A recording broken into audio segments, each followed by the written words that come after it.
Hello, vital and relevant ladies and some gentlemen. Welcome to the Manse. I'm Lydia Ruth. Today, I would like to ask you again to click the link in the description box and go to my blog. It'll take you straight over there, and the video is posted at the end of the post, and you'll get to see some other pictures from what I'm talking about and some links maybe.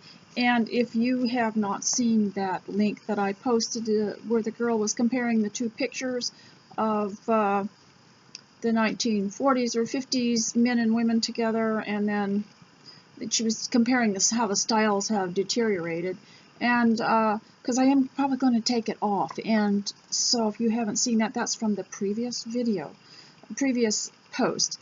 I am going to remove that, so if you want to go look at that before I remove it. Some people have expressed concern because the lady in it was not dressed as modestly as they would like, and especially some of you who are trying to influence your homeschool children, and I was more interested in her message. You could probably just listen to it, I suppose. And today I'd like to also show you what I am doing.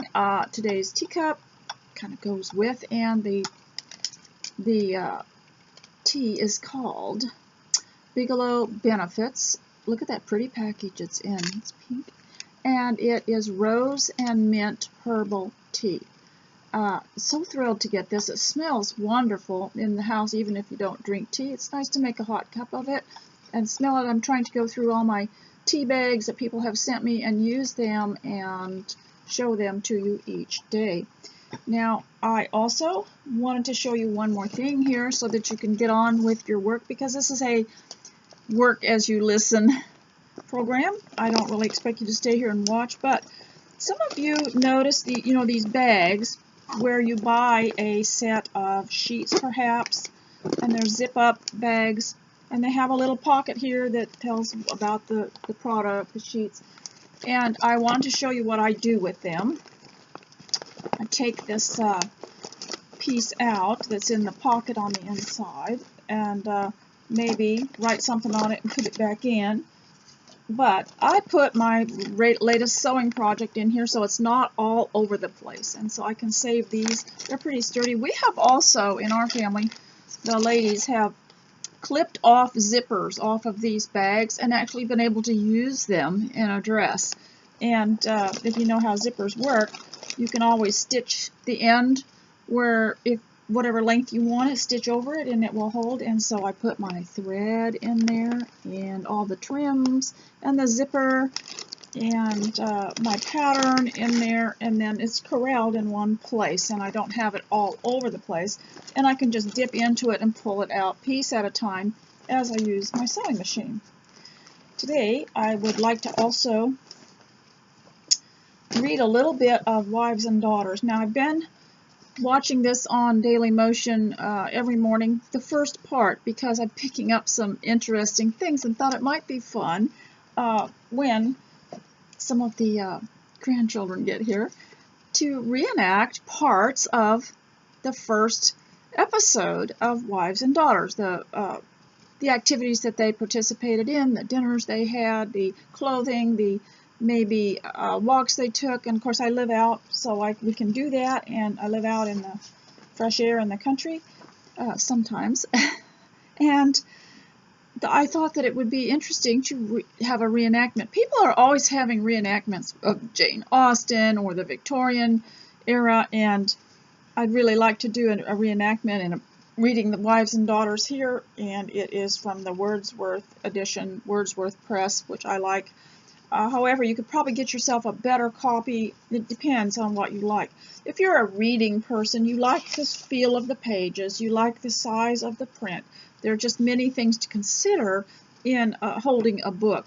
I have recently ordered some from Lamplighter that I just love because they have their hardbacks and they are smaller. They just feel so good, and you could even go for a walk when you're out, in the country, and you can read aloud to each other. I wanted to read this little scene where Molly, the little girl, who is probably about 10, has been to a little, I guess, tea time that Lady Cumnor does every year for the community. And by the way, I hope I didn't speak too disparagingly of the community, but the reason that I warn everyone about it, especially if you're homeschooled from the previous video, is, just let me find my place here, is because you homeschool your children and you pull them out of all the, you try to reject all the school activities that might not be as family oriented or as wholesome as you want them to be, so that you can keep them at home and bond with them and share their delight learning, as I call it. But then you'll find out all these delightful things in the community that go on, and there's this festival and that festival, and then there's also a lot of commercial things going on, businesses, and you'll start going out to all those things, and sometimes that can be just as detrimental to your home life and the influence. You have to understand the influence and the pull that it has to young people. You can just spend as much time out there as you would have in the public school, and it is manned by public school graduates and public school influenced people, which we are trying to get more into this beautiful inner Christian character that we can develop at home. And it just develops the mother and father as well. It's not like, oh, you're trying to teach them a character that you never had, because you're going to learn along with them. And to begin with, I think it's really wise, just pick your child up and put them on your lap and read them a book, or write a little story in a folded piece of paper and tell them a story. And that's the beginning of it, and they learn to love to learn. So I'm going to read a little bit out of Wives and Daughters and tell you something that I observed here. And there's also throughout this book and this story, and they did reflect it quite well in the video here. Let me just see. This video set, if you haven't got it, this actually helps if you're not really, if you can't make head nor tail of the story. This really helps to understand it. And one of the things that I noticed was this lack of tact, and that can be included in your home education of yourself or your children's, this lack of tact. And the first thing that I noticed was that people were saying things about Molly, even though she was very, very young, and I'll read about it too. And the father, it was not Mr. Gibson, but the other father, Mr. Hamley. He was rather boisterous and lacking in tact, and he blurted out during a meal time to Molly that it was so sad that her father, it was too bad that her father had been a widower for so long. He thought he should have married by now, and of course it offended Molly terribly. It hurt her terribly. She said, I never thought he would want to marry. Later on, when she's crying because she finds out that he has arranged to marry behind her back when she's about 17, and Roger comes along to find out what's wrong. He says, well, it must be hard for a man to go without a companionship of a wife, especially your father's age. And she said, I never thought he wanted to marry. He had me, and they were good companions. And so I want to read about some lack of tact here that starts out after Molly has fallen asleep at this party, which she wasn't used to things like that. She got hot, she went and sat under a tree and was found sleeping. And so Claire, the lady they called Claire, who had been the children's governess in this Towers, and she said, take her to my room and let her sleep there. And so when she slept, rumors were already spreading about her, and it was really sad. And I don't know if anybody has experienced this. I'm sure if you're vital, you have experienced people spreading a kind of stereotype about you. Oh, you're the woman that believes this. Oh, you're the woman that did this or something. Some little thing that was blown up, and you could never quite live it down. Even children, sometimes grow up with a being given a type. You are this type of personality, and they will, be labeled from the time they're very young and never be able to live it down. and never be able to, for instance, and there's also your own children. People were really bad when my children were little of calling them, mispronouncing their names, and calling them a different name or changing a vowel slightly so that it sounded differently, and almost mocking some of the names. And so as I got more vital, I got a little braver, and I would say, you know, I named that girl or that boy this, and this is how it's spelled, and this is how it's pronounced. And I really would appreciate it. It would be it would honor me if you would if you would say the name properly. And I would not change your name and put a little Y at the end of something, or or shorten it or anything like that. But the people tend to, I think we have to watch out for this, especially as if you're homeschooling yourself or homeschooler, not to create a story about something and spin it. And so I'm going to read this little part here.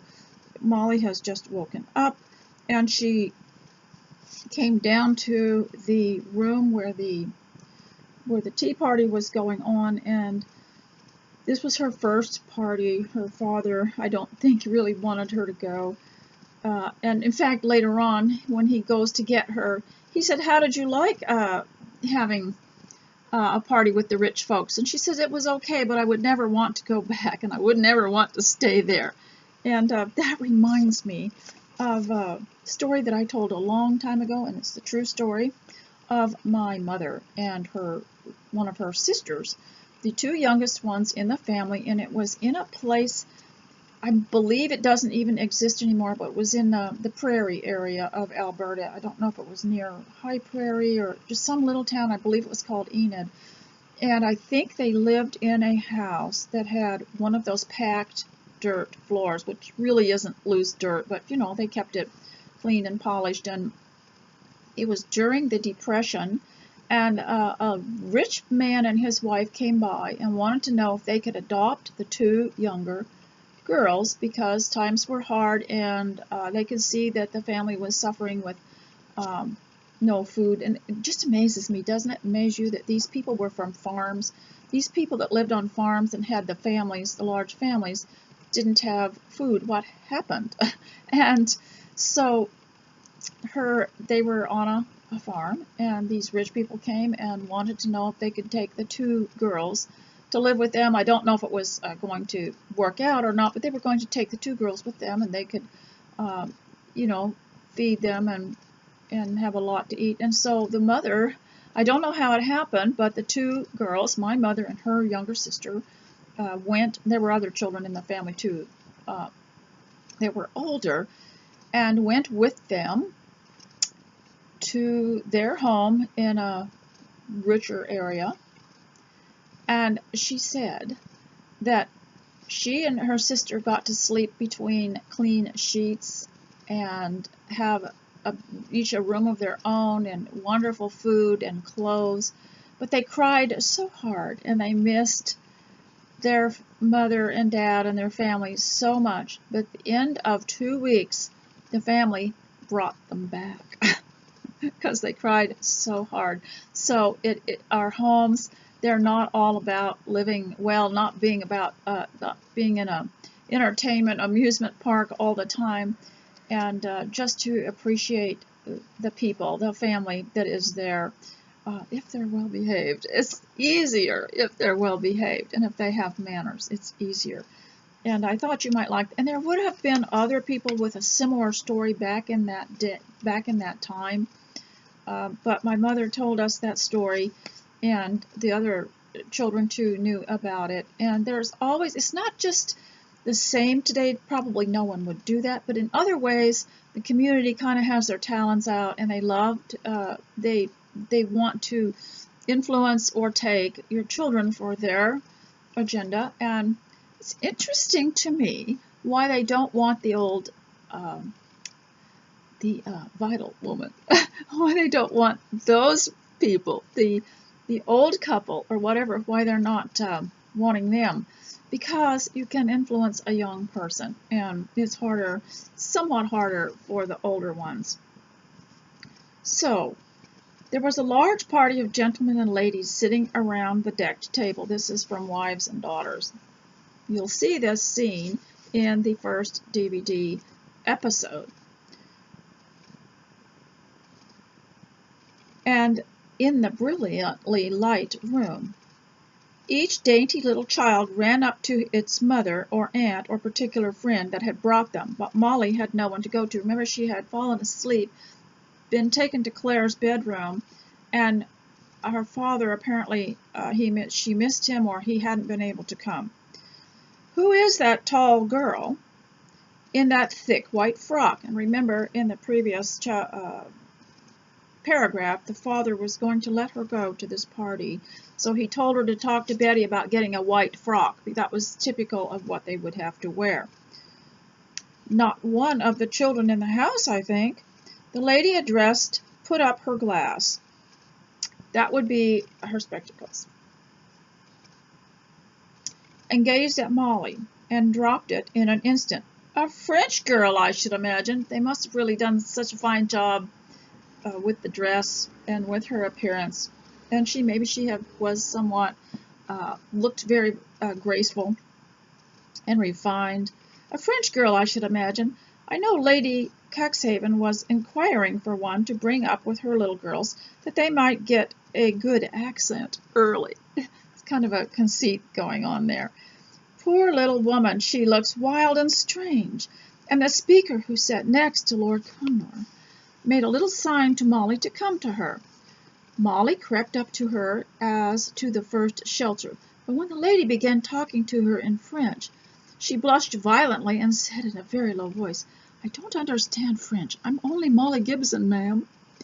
"Molly Gibson," said the lady out loud, as if that was not much of an explanation.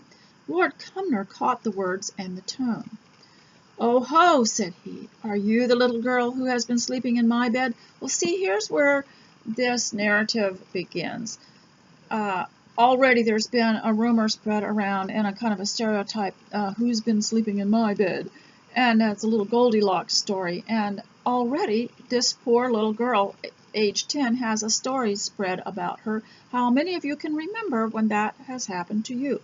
Where already someone has caught on to something, some little mistake you made, or maybe you didn't fit in somewhere and someone spread a little story about you in a rumor, and it really does hurt when you're very, very young, and when you're vital too. But I will tell you later on how we can outmaster some of this. He imitated the deep voice of the fabulous bear who asks the question of the little girl in the story.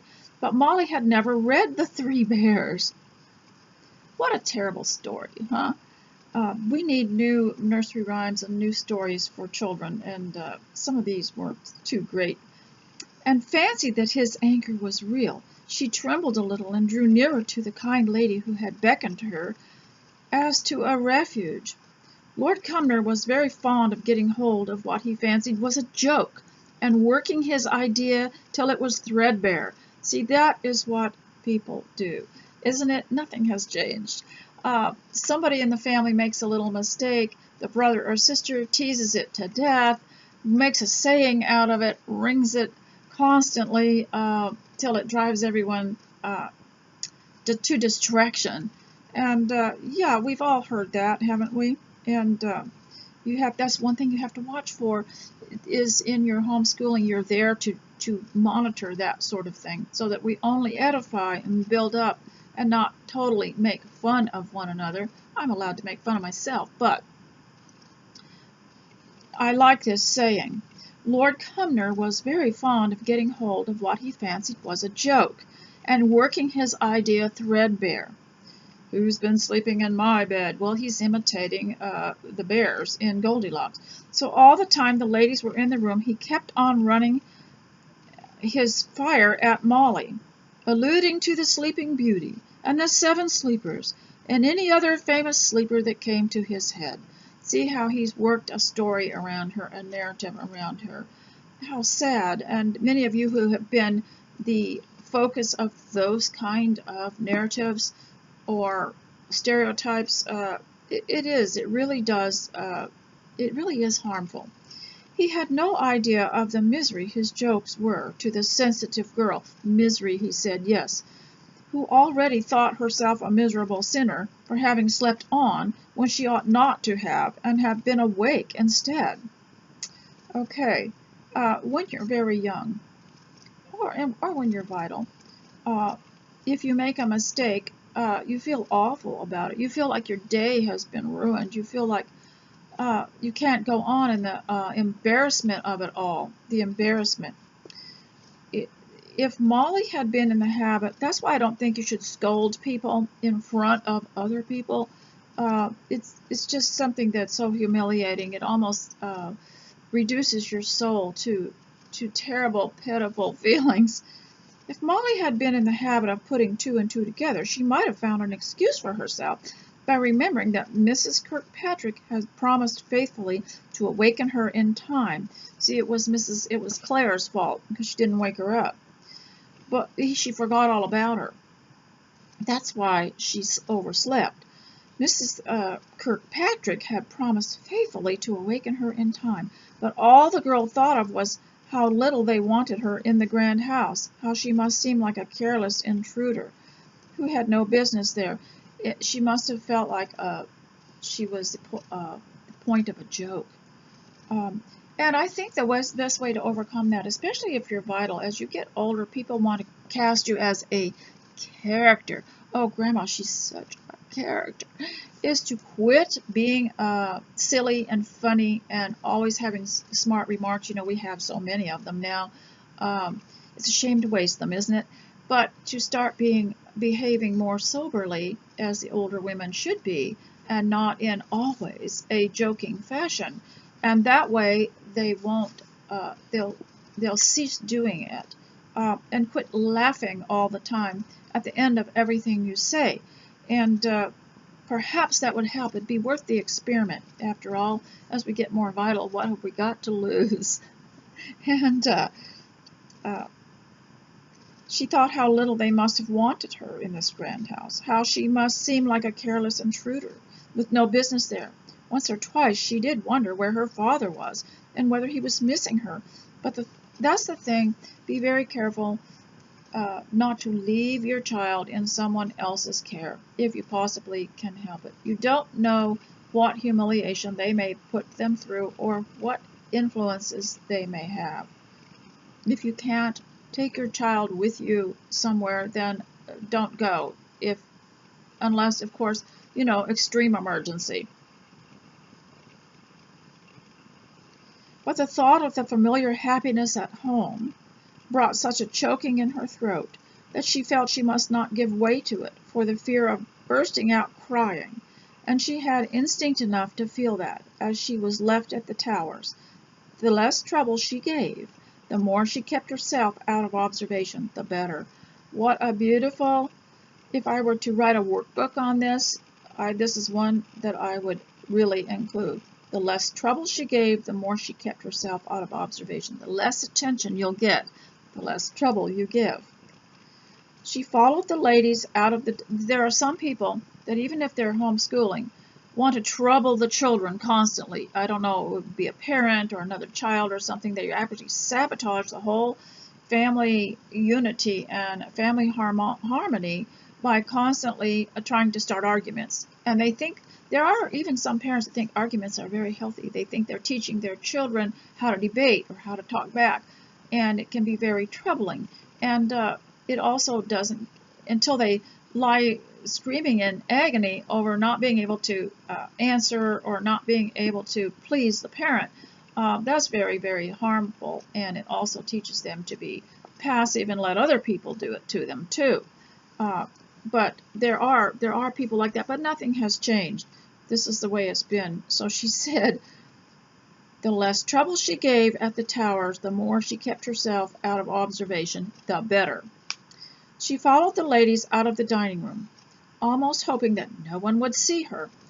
But that was impossible, and she immediately became the subject of conversation between the awful Lady Cumnor and her kind neighbor at the dinner.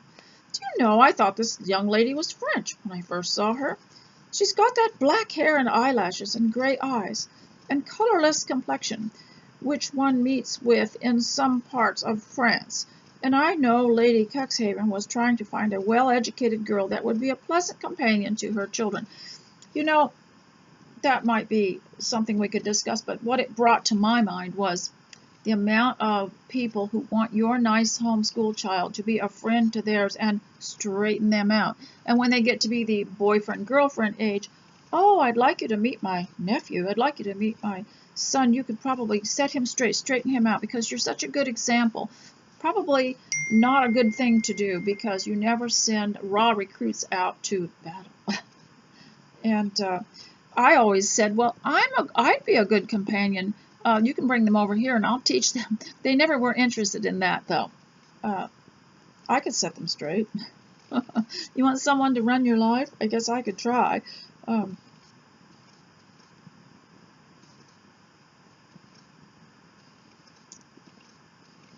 No, no, said Lady Cumnor, looking very stern, as Molly thought. She is the daughter of our medical man here at Hollingford. She came with the school's visitors this morning, and she was overcome by the heat and fell asleep in Claire's room, and somehow managed to oversleep herself. You see, that's another accusation, oversleep yourself. How can you help it? You know, how can you help something that's so natural, to oversleep herself? And did not waken until all the carriages were gone. We will send her home tomorrow morning. Before tonight she must stay here, and Claire is kind enough to say she may sleep with her. There was an implied blame running through this speech. Do you ever hear that? Yes, nothing has changed. There's an implied blame running through this speech. That Molly felt like needlepoints all over her. Lady Cuxhaven had come up at this moment. Her tone was as deep, her manner of speaking as abrupt and authoritative as her mother's, but Molly felt the kinder nature underneath. Do you ever get tired of the abruptness and the abrupt people and the hasty, sharp replies? Some people don't even wait to see the end of the sentence that you're telling, and they jump all over you for some opinion that they think you are going to promote before they get a chance to listen. And I believe there is a scripture on that in the Proverbs that talks about the man who answers before he hears the whole part, that he's very foolish.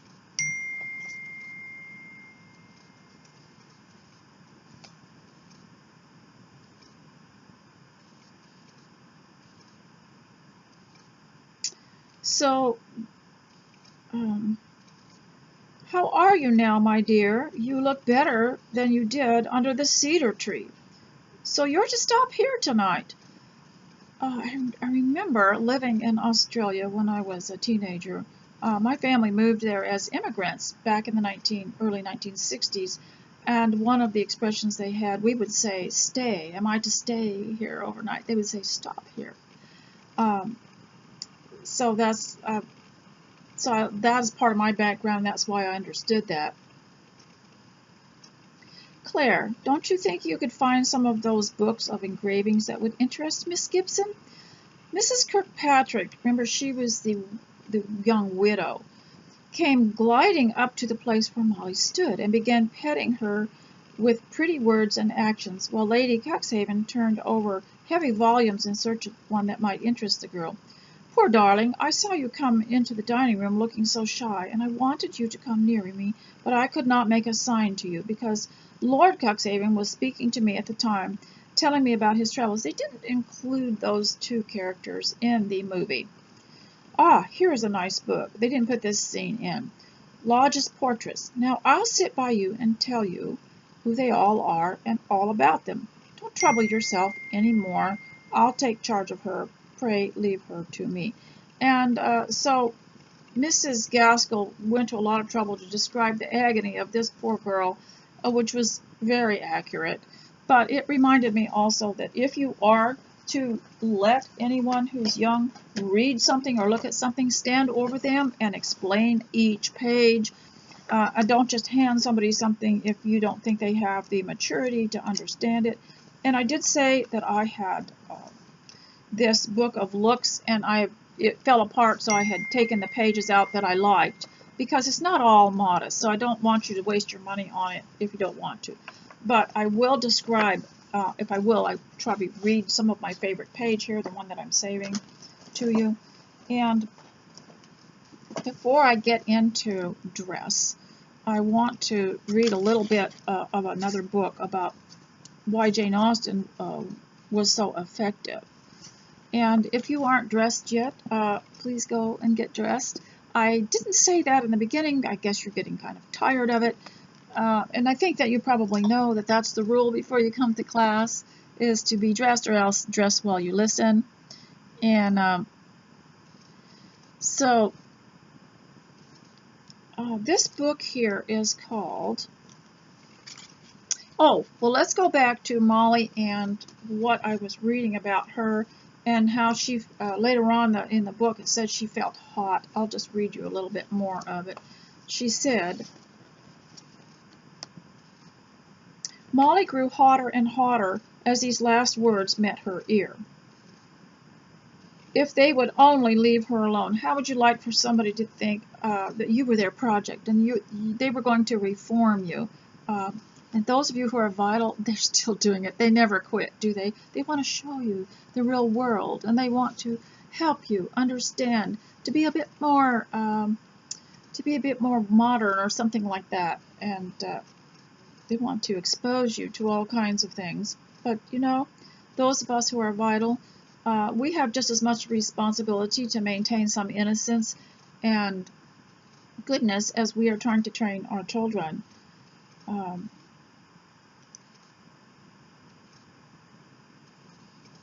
Molly grew hotter and hotter as these last words met her ear. How many of you can remember, those of you who are vital, being really young and feeling hot and just blushing in total embarrassment over something that was said, maybe not so much about you, but just feeling it?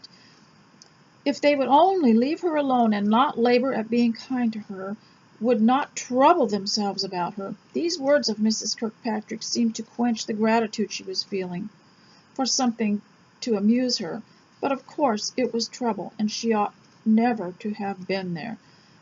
And so this leads to when her father said, "How did you like it?" And she said, "Oh, it was okay, but I don't want to stay there."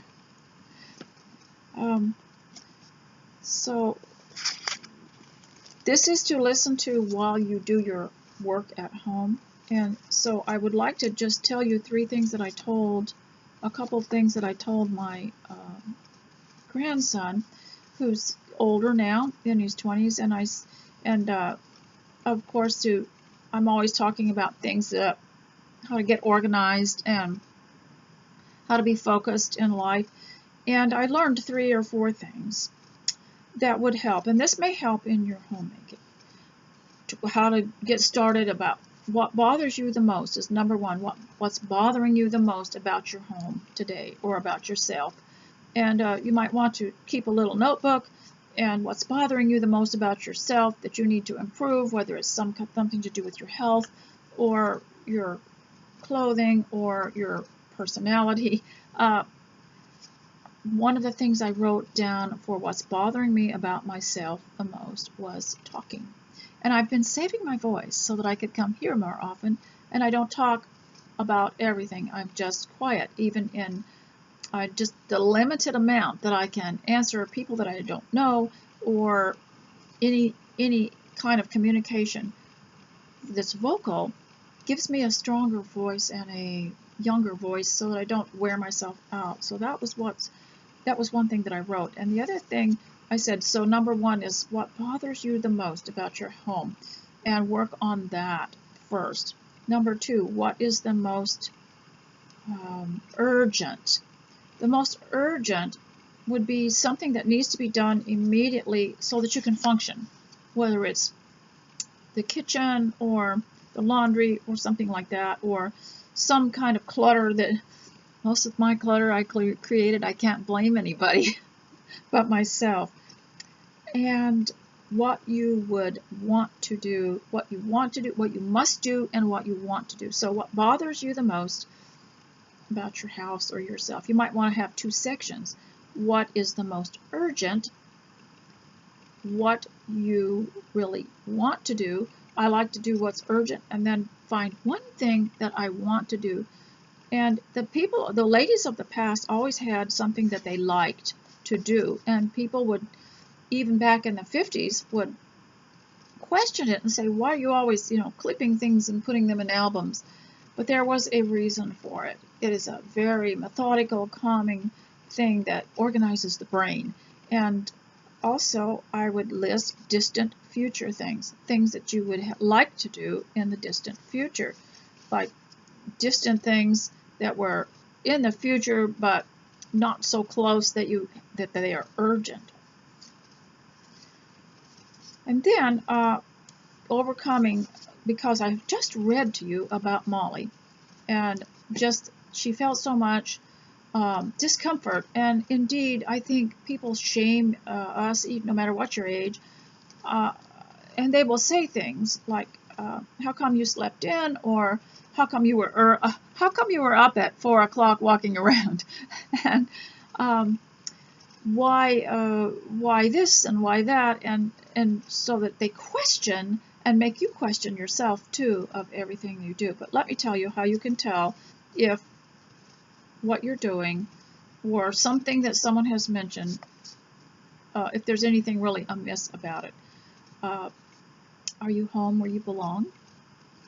Are your vitals working? And do you have your language? Do you have your things that you like about you? Are you busy in your home? I don't think anyone can intimidate you if you're doing what you ought to do. But how do you overcome a rumor that has been spread about you for like a lifetime? Like you've got this type of personality, or you or some kind of, like when Molly woke up and they started talking about her in public about how she'd overslept, she felt a sense of sin, like condemnation. And let's say you have lived a long time with condemnation for, nobody can really tell you exactly what it is, but you've felt it. And how to overcome it, okay? So you have to learn all these O's, things that start with O. You feel unworthy, and especially in the home, it's very important to keep your dignity. So what you do is you overcome evil with good, the way the scriptures say. So for everything that has been said to you that you feel a terrible sense, like Molly said, she felt so condemned because she had slept in, and they had created a story about it of all the, Sleeping Beauty, Goldilocks, all the sleeping things, all the sleeping stories. It must be hard, and we think children it doesn't matter because they'll not remember, but it can go deep into them and later on create a problem. But you overcome evil with good. So anytime someone says something that's created to intimidate you, remember Elizabeth in Pride and Prejudice. She said, my courage always rises with every attempt to intimidate me.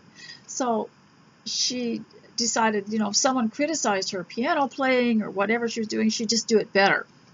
And so you overcome evil with good. You outdo your critics.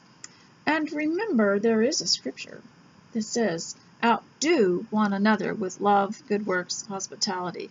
You just rise above it. And when they get real critical, just make a pie or do something that you like to do. Sew a new dress. You outlast them. You stay with your homemaking and your house and the things that you like to do, your reading. I was reading a lady, I have a link, I think, that I left last time, from a Pinterest homemaking site. And one of the things she suggested for homemaking is to always have something that's very good to read. And engage in really good reading. And I have a friend that's decided that even though she hasn't got a lot of time to read, she's going to surround the inside of the house with really good books that have good values in them. And even though she might not have time, just the influence of having those books there with the titles, she's going to just put those around and make the house seem more classical. So you overcome evil with good, you outdo one another, you outlast them, you stay with what you're doing longer. They'll give up the things they do that they criticize you for, they'll give it up And they always want you, people always want you to give up. They want you not to stay with what you're doing. And I can't forget one time a lady told me, I was right in the throes of my children, they're all under teenage age, and I'm homeschooling them, and I saw her somewhere, and she said, have you thought about what you want to do for you? What do you want to do? You know, and she was very into fulfilling my dreams. She said, what are your dreams? I said, I'm living my dream. I've always wanted to teach my own children. I've always wanted to have them about me. I've always wanted to have a happy family. That's my dream. But her goal, of course, was to get me to quit what I was doing and go the way she was in some company that she was with, and she really liked it, and she had money to spend, and she and her husband could travel, and she thought that she looked at me as though I was stuck in something. But so you overcome evil with good, you outdo them, and you outlast them. And while her job ended, and then she ended up at home, I had already worked out what I was going to do so that everything that I did while I was a homemaker paid me back later on. You can outshine them. You can outshine them with personal happiness and personal contentment. And you know what? You can outsing them and outpray them. And you can outread them. You can read the scriptures, read good books. And also for discomfort, I was feeling it when I was reading Elizabeth Gaskell and Molly, and thinking of some of us who are vital, that sometimes things that people do or say can just make us heartsick and literally sick in bed. And I would suggest you look up herbs that help, herbs and teas that help all kinds of discomforts, like lack of sleep, or anxiety, or lack of focus. You can find really good lists, and there used to be a practice of using different kinds of flowers and herbs for different, to help certain types of moods or for feeling of balance. And what they were replaced with when I was growing up was, we almost knew nothing about any of this stuff because it was all replaced with allopathic things. You would go to get some over-the-counter. Everybody had a medicine cabinet. It was full of tablets and pills and things you could get over the counter. It was something for everything. But never were we taught about the natural things. And so everything was going allopathic. And so now you would have to get something. You'd have to go see someone, pay a lot, and get someone to give you a prescription for all this. But you could go online and look up just nearly every problem you have and find a natural solution to it, something you might have even in your kitchen cabinet that might help. And so you, the intimidators, you overcome evil with good. You overcome them. You outdo them. You outlast them. You outshine them. You outsing them. Have you ever sang while you wash the dishes? Why don't people sing anymore around their house? Do you remember your mother singing? You outpray them, and you outread them, and you outstudy them, and you can just overcome.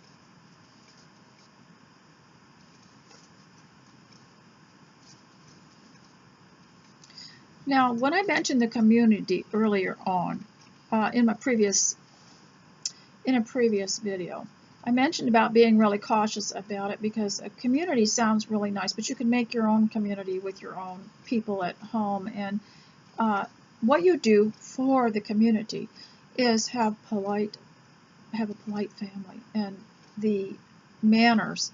That's good for the community. That's good for everybody. And to teach manners. I even knew a homeschool girl that when she was a teenager taught manners course in her home for the community, for people who wanted to come. And so we can do for the community without being sucked into some of their things and having our children kind of taken away. But I wanted to remind you of one of Dickens' stories, and I think it was from a story called Bleak House. Now, all of Dickens' stories, they're not for little children. They're kind of scary, but I liked parts of Our Mutual Friend, which I think you could watch somewhere online for free. But Bleak House was a bleak story, but I was entertained by it. But I always remembered a character named Mrs. Jellyby. Now, Mrs. Jellyby had children, but she was so community conscious, and of course, this was written was it written in the early 1800s, like Elizabeth Gaskell? And she was so community conscious that she wanted to raise money for some cause overseas, and she was always sending out letters and collecting money for this cause. And her children in this book is described as they were not given any attention, not given any warmth, not properly fed or clothed, and there was no cleanliness in the house because this woman was so absorbed with this cause. And certainly, you see these multi-level marketing things where women can get really, really obsessed with them and caught up in it because it promises that the more time you put in it, the more you're going to make money, and then you can be free of having to work for a wage or maybe pay your house off and stuff. And so they spend many years neglecting their children while they're pursuing this. And I would say, no, you don't need to do that. Let's test God out where it says, Titus 2:5, keepers at home, and see how close we can get to that. See if it works. And really, really focus as much time on the home as you would on the community. So remember Mrs. Jellyby in Bleak House. Now, we listen to them on LibriVox and on other, I'm trying to think what the name of that other place was it Wikimedia Commons or some other place like that where you can listen to them. But it was pretty. If we had these, I don't know what happened to all these novels that I read now, but I certainly never heard of them when I was growing up. They were just, of course, I was in public school, and you would have thought we would have had Jane Austen, we would have had a lot of these things by Charles Dickens and that sort of thing that had these values in them. Like I say, I don't recommend them all.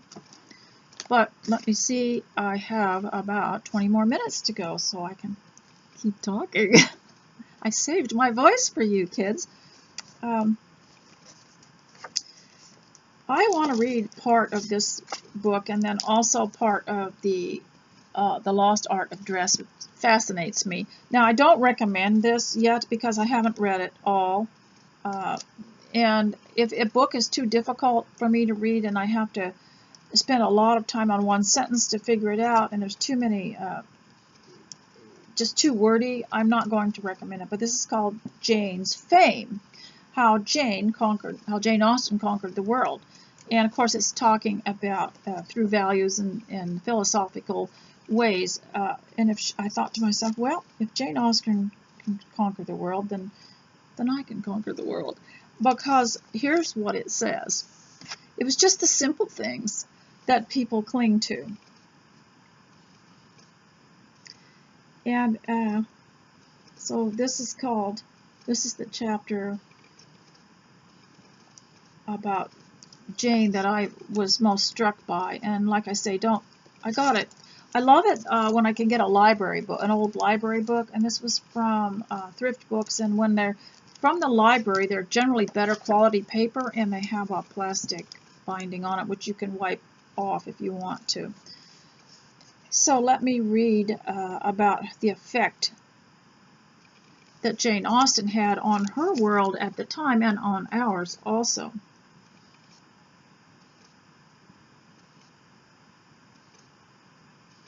So, had any female writer ever had quite this effect before? The power of attracting powerful minds. None of the factors usually despised in women's literature, the absence of the big themes, the love stories, the thoroughly domestic focus, seems to have stood in the way of appreciation for Jane, for they took comfort in perceiving a controlling intelligence behind it. You know, yes, you don't feel threatened by reading Jane Austen. So many books that I used to think reading was wonderful, and then towards the end of the 60s, the books would end in such a terrible way. They messed with your mind and they terrorized you. And people were getting to where they were reading the ending first to see if they wanted to buy the book.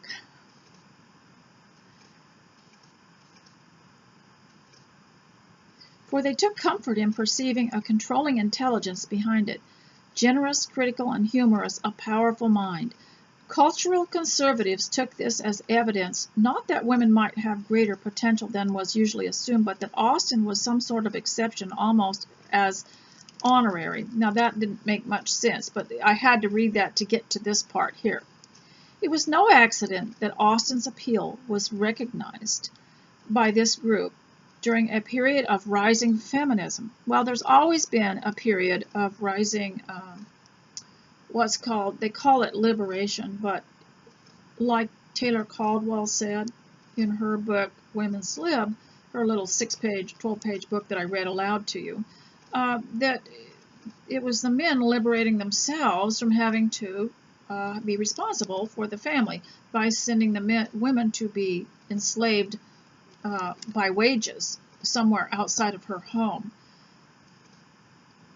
It was no accident that Austen's appeal was recognized by this group during a period of rising feminism. There's always been that. And her verbal restraint and quiet life began to be held up as an example of what the new woman was threatening to overthrow. So it's like Taylor Caldwell said, and also several of the other books that I read to you, the little booklets that I read to you, said that women need to be quiet about their freedom at home and not complain about it, because there is a group that wants to overthrow that freedom and put them into a worse slavery, and Karl Marx was one of them. And he said at home she was not appreciated or paid, so he was going to liberate them. You have nothing to lose but your chains, he said. Going to liberate them into the factories where they would be chained up in hard labor. Taylor Caldwell was a victim of that, and she explained it in that little book about how her arms ached from doing some of the work. The growing number of educated, independent, but poor unmarried women in society was a new and worrying phenomenon, a challenge to male dominance in the professions, a threat to sound government if they succeeded in getting the vote. The birth rate was falling, home life was suffering, and the world was beginning to turn upside down. Jane Austen came in very handily here as a model of a high-achieving woman who seemed to have been perfectly happy at home with her lot, who, far from complaining about the conditions of her own existence or the rights of women, beamed her cheerful, contented disposition on all and sundry, and quietly got on with writing her charming books. So I believe that this author probably could have said that in maybe 2 or 3 sentences. I had to read it all to you, apparently.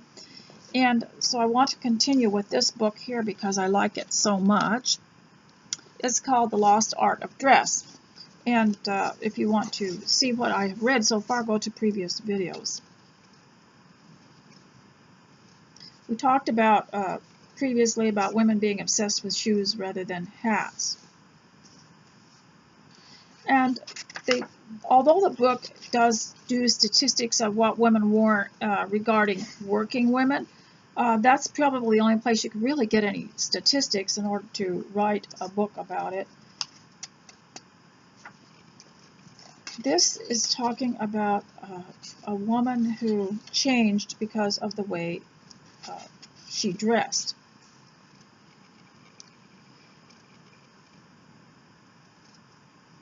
Mary Brooks Picken was not a home economist, yet she worked at the center of an endeavor that championed both thrift and enterprise, the Women's Institute of Domestic Arts and Scientists in Scranton, Pennsylvania. To tell the story of the Women's Institute, we need to start with the story of how a shabby little stranger became the best dressed girl in town.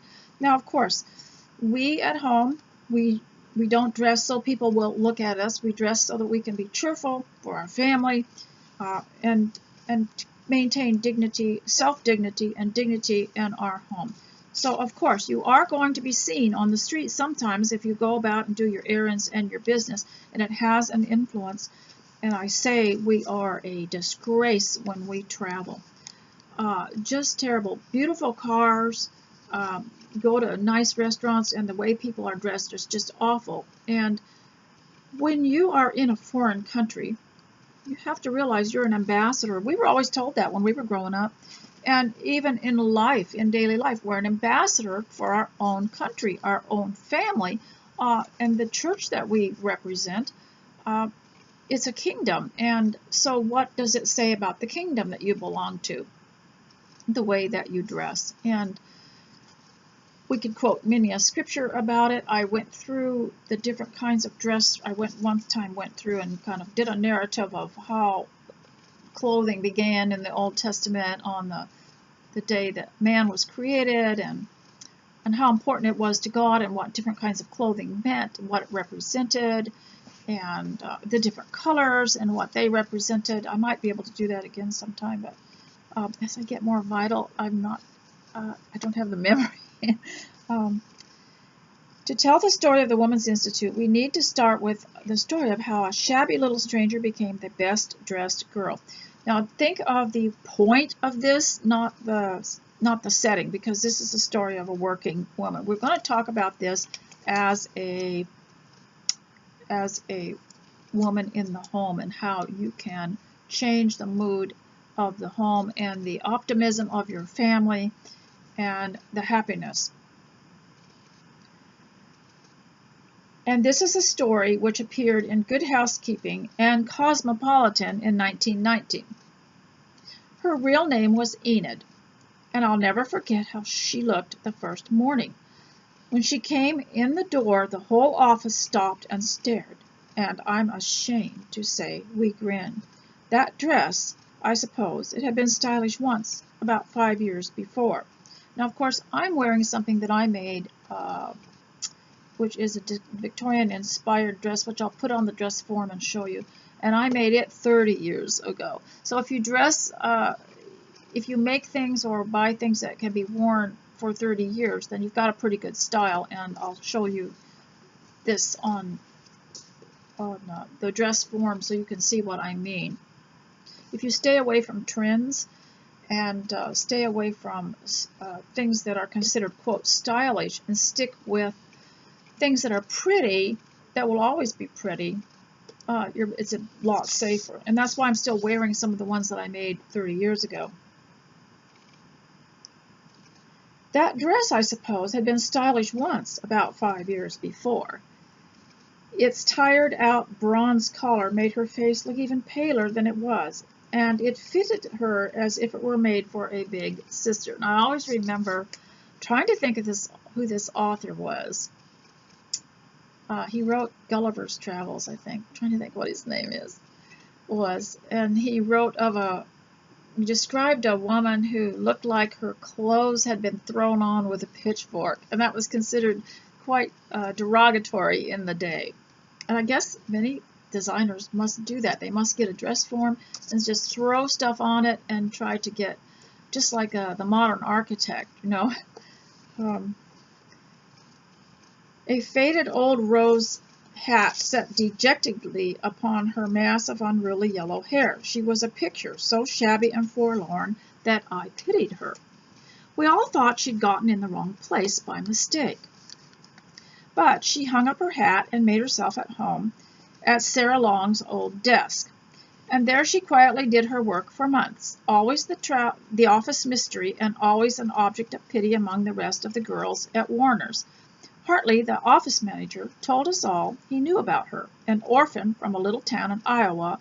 That was her story in a nutshell. She roomed alone, and in the office and out she kept to herself. The truth was you just couldn't invite her out in those clothes, and so we simply came to regard her as an office fixture that nobody quite understood. Now today, we all look like that, so we wouldn't think anything of it, but this was just the understanding at the time, okay?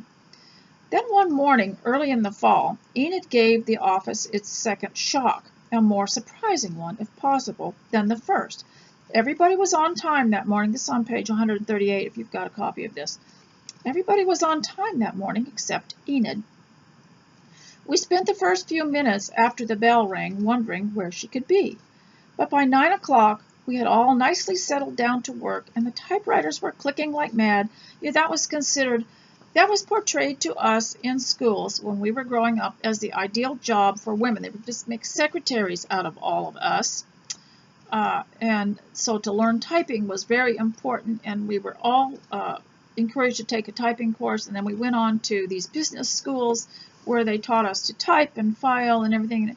What was miserable about it was that it wasn't an introduction to a very nice life at all. You're stuck back in an office where you did not really see, you would have been better off serving coffee to someone at a restaurant than back in some of those offices where you're working for business people, where you're cut off from everybody all day long.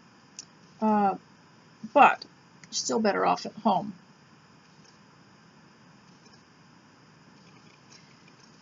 We spent the first few minutes after the bell rang wondering where she could be. But by 9 o'clock we had all nicely settled down to work, and the typewriters were clicking like mad when the door opened, and in walked a wonderfully radiant creature in the neatest, prettiest, and most becoming dress you ever saw, and a charming hat that you just knew had been made for that little blonde head. Every typewriter stopped as if by magic, and 24 audible murmurs of admiration registered the effect on the office full of girls. Hartley noticed too, as I had said before when I was reading this book that this man had written, which he got from a previous generation but revised it, was that the girls that are working were single girls. They were convinced they should leave their homes and go and work for a wage at jobs that did not really use your talent. And then we were taught that typing was a talent and you just go and use your talent. But it's always the single girls that were targeted. In fact, they didn't hire the married women, they hired the single women, and that's always a step in the direction of being a married woman working outside the home. Hartley looked up from a sheet of figures with a frown, then smoothed down what hair he had with one hand, yanked off his spectacles with the other, and rose to learn the caller's business.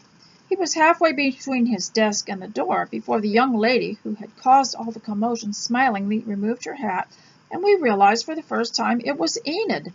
No one in the office could keep her mind on her work for the rest of the morning. After months of the shabby bronze dress, the old rose hat, this was too much, and no one ever realized how pretty Enid really was. But in her new attire, she was simply a new creature.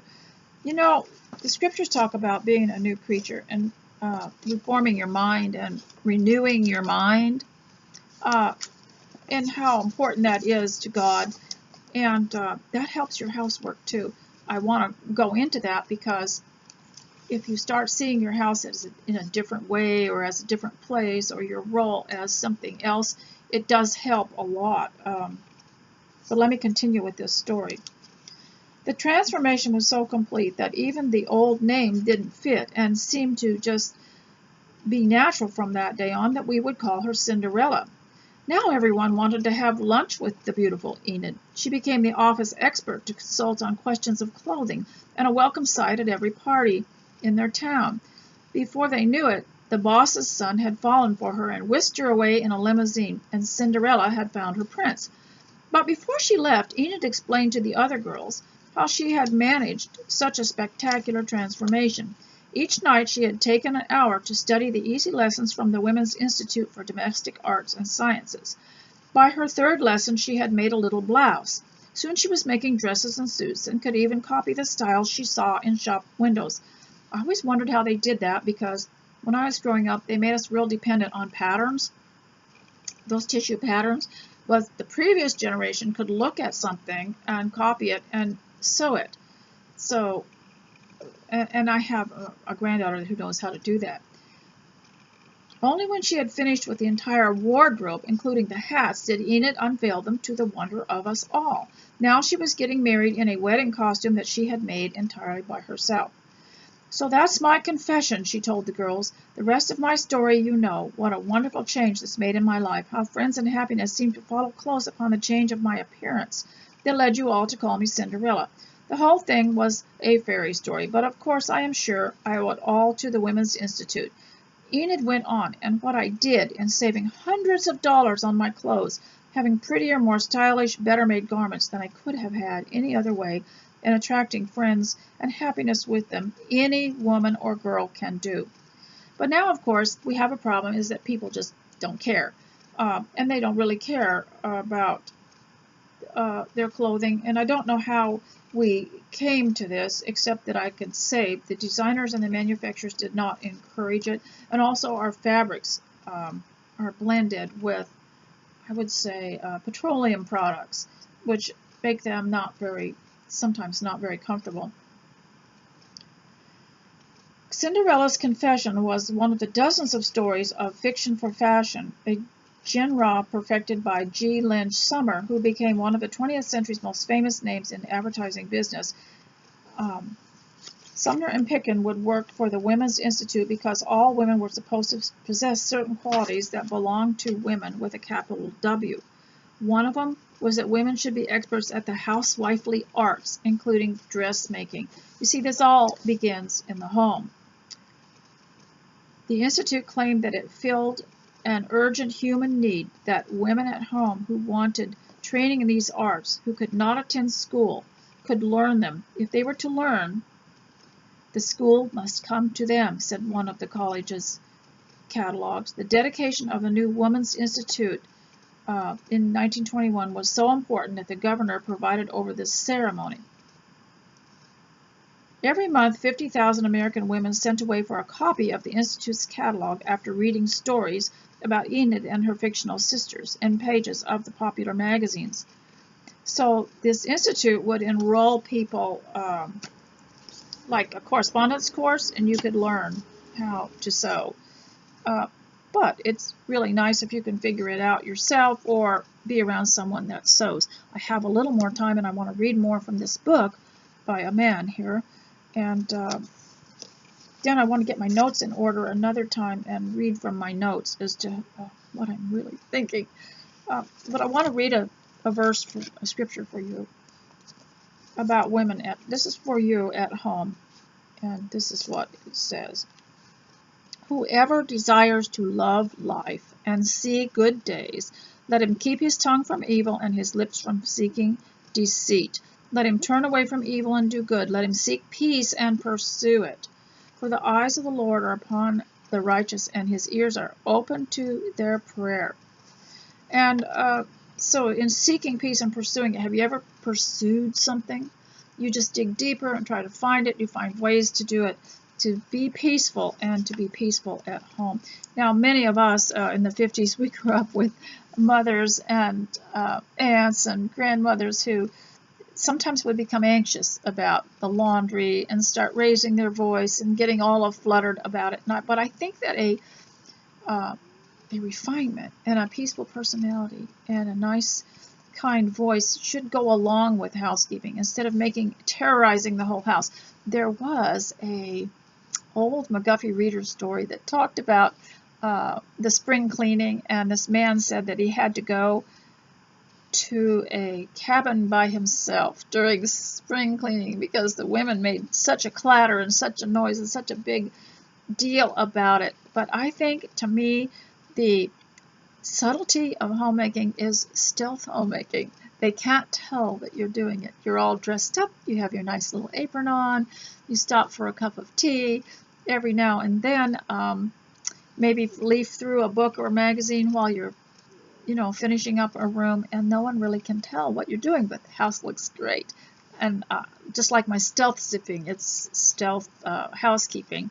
And we shouldn't make it a separate part of our life that now it's time to clean house. It's just an ongoing thing. And I learned this from watching women who, they couldn't enter a room without, their eyes were never still, and they'd see something out of place. They'd move a cushion, pick up a book or a magazine, put it somewhere else, pick up a little bit of debris or something. And they didn't just have a housekeeping day and then ignore it the rest of the week. But they were calm about it. And that's something we need to learn. Now, I want to read this harm in women working and then working outside the home. We do work, you know. I'm just going to call it getting a job. Millions of working wives are in the marketplace. In reviewing the sacred principles of the man providing the living, it appears we have gone far afield from God's command. Certainly there are emergencies when a wife must work, but the majority of these cases are not justified. And that's one reason why I said we should never say, well, I'll get a job in case of emergency, because to people, when the media says that hard times are coming, or that we're going to have financial distress, or we got a new car payment, that's an emergency.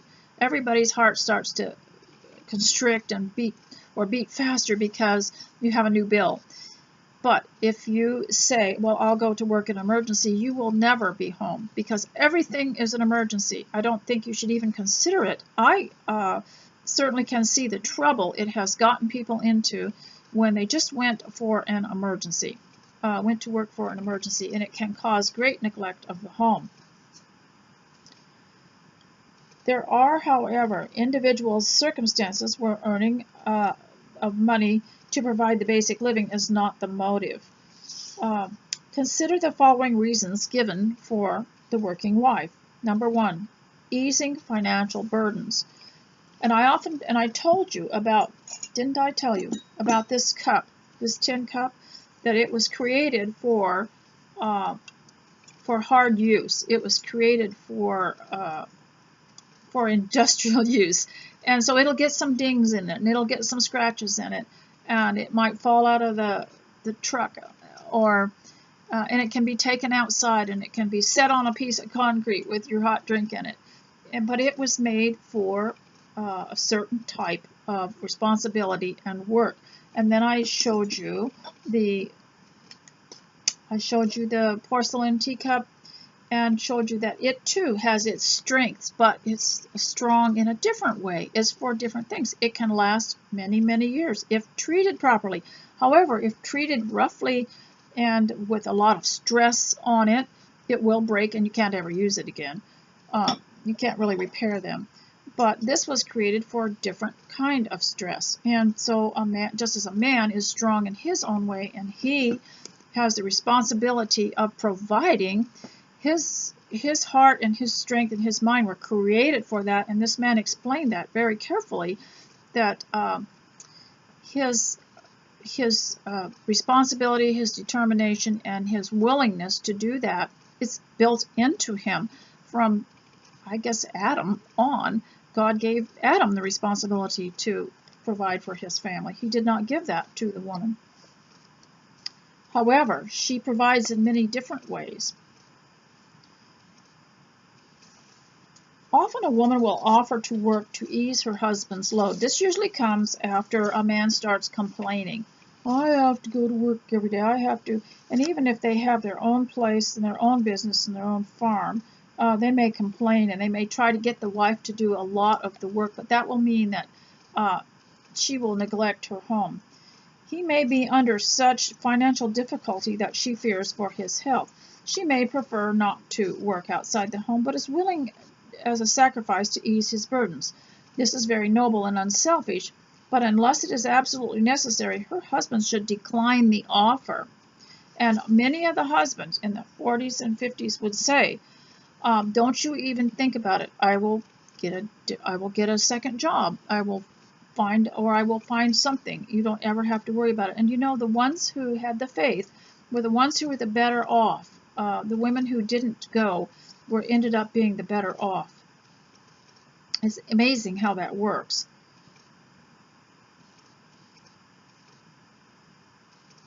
This is a very noble and unselfish offer, but unless it is absolutely necessary, her husband should decline the offer. I wish he hadn't said absolutely necessary, because weak men will always say it's absolutely necessary. We just can't make it.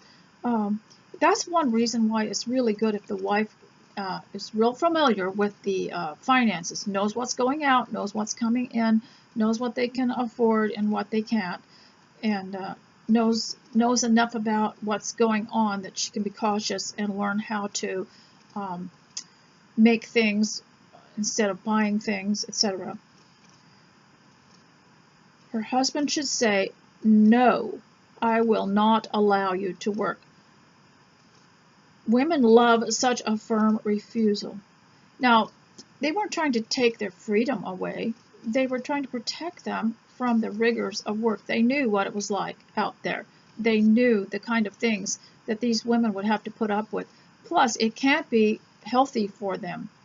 And as we have a terrible problem of women's problems, women's health problems, bodily functions, things like that, they don't need to be going out there doing all that day after day.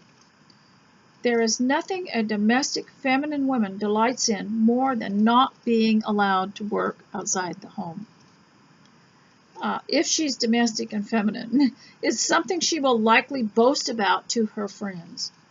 Now, this was written in the 1960s, close to the 1950s, while there were some women still visible that stayed home and would have felt this way. I'm not sure they would right now. Together they can solve their problems by reducing their expenses and employing principles of thrift and resourcefulness to preserve the husband's right to be the sole provider. And we were taught that if you see something you like and it was over $20, remember, that was when the wages were lower. If you buy something that's $20, your husband had to work 2 hours for it. So you think about, that kind of sacrifice.